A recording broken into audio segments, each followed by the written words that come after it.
കണ്ണൂർ പിലാത്തറയിൽ രക്തക്കറകളോടെ ദുരൂഹ സാഹചര്യത്തിൽ കാർ ഉപേക്ഷിക്കപ്പെട്ട സംഭവത്തിൽ നിർണായക വിവരങ്ങൾ പുറത്ത്.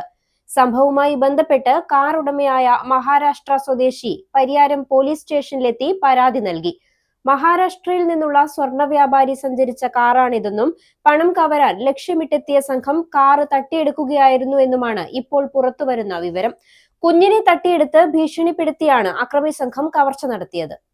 ഇനി എങ്ങോട്ടെന്നും ഈ മുഖം തന്നെ കാണണമെന്ന് ഉറപ്പാണ്. 100%. 100 വർഷം സുമംഗലിയായിരിക്കട്ടെ. 100 വർഷങ്ങളായ ബന്ധങ്ങൾ 100% ഉറപ്പ്. ഭീമയുടെ സംശുദ്ധി. പിലാത്തറ കോപ്പറേറ്റീവ് കോളേജിന് സമീപത്തെ വിജനമായ സ്ഥലത്താണ് രക്തക്കറകളോടെയും വസ്ത്രങ്ങൾ ചിതറിക്കിടക്കുന്ന നിലയിലും കാർ കണ്ടെത്തിയത്. ചൊവ്വാഴ്ച പുലർച്ചെ 5 മണിയോടെ പയ്യന്നൂരിനടുത്തുള്ള എടാട്ടുവെച്ചാണ് സംഭവങ്ങളുടെ തുടക്കം. മഹാരാഷ്ട്ര സ്വദേശിയായ സ്വർണ്ണ വ്യാപാരി കുമാർ യശ്വന്ത് നിഗം, ഡ്രൈവർ സച്ചിൻ, കുടുംബാംഗങ്ങൾ എന്നിവർ സഞ്ചരിച്ച കാറിനെ മറ്റ് 2 കാറുകളിലായെത്തിയ അക്രമി സംഘം പിന്തുടരുകയായിരുന്നു. എടാട്ടുവെച്ച് സർവീസ് റോഡിൽ കാർ തടഞ്ഞു നിർത്തിയ സംഘം ഇവരെ ഭീഷണിപ്പെടുത്തി. ഇതിനിടയിൽ കാറിലുണ്ടായിരുന്ന കുഞ്ഞിനെ തട്ടിയെടുത്ത് കയ്യേറ്റത്തിനും അക്രമത്തിനും സംഘം മുതിർന്നു. തുടർന്ന് അക്രമി സംഘത്തിലെ 2 പേർ ഈ വാഹനത്തിനുള്ളിലേക്ക് കയറുകയും കാറുമായി കടന്നുകളയുകയുമായിരുന്നു.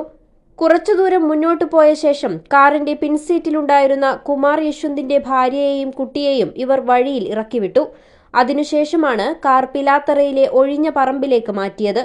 കാറിനുള്ളിൽ പണവും സ്വർണവും ഉണ്ടായിരുന്നുവെന്നാണ് കുടുംബം പോലീസിനോട് വ്യക്തമാക്കുന്നത്. ആഭരണങ്ങൾക്കായി കാറിന്റെ ഉൾഭാഗം പൂർണ്ണമായും തകർത്ത നിലയിലാണ്.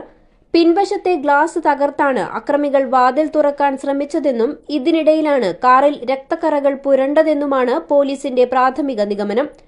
സ്വർണം പൊട്ടിക്കൽ സംഘമാണോ ഇതിന് പിന്നിലെന്നും പോലീസ് സംശയിക്കുന്നുണ്ട്. വഴിയിൽ ഇറക്കിവിടപ്പെട്ട കുടുംബം ബസ് മാർഗമാണ് തലശ്ശേരിയിൽ എത്തിയത്. ഫോറൻസിക് വിദഗ്ധരും ഡോഗ് സ്ക്വാഡും വിരലടയാള വിദഗ്ധരും സ്ഥലത്തെത്തി കാറിൽ വിശദമായ പരിശോധന നടത്തി.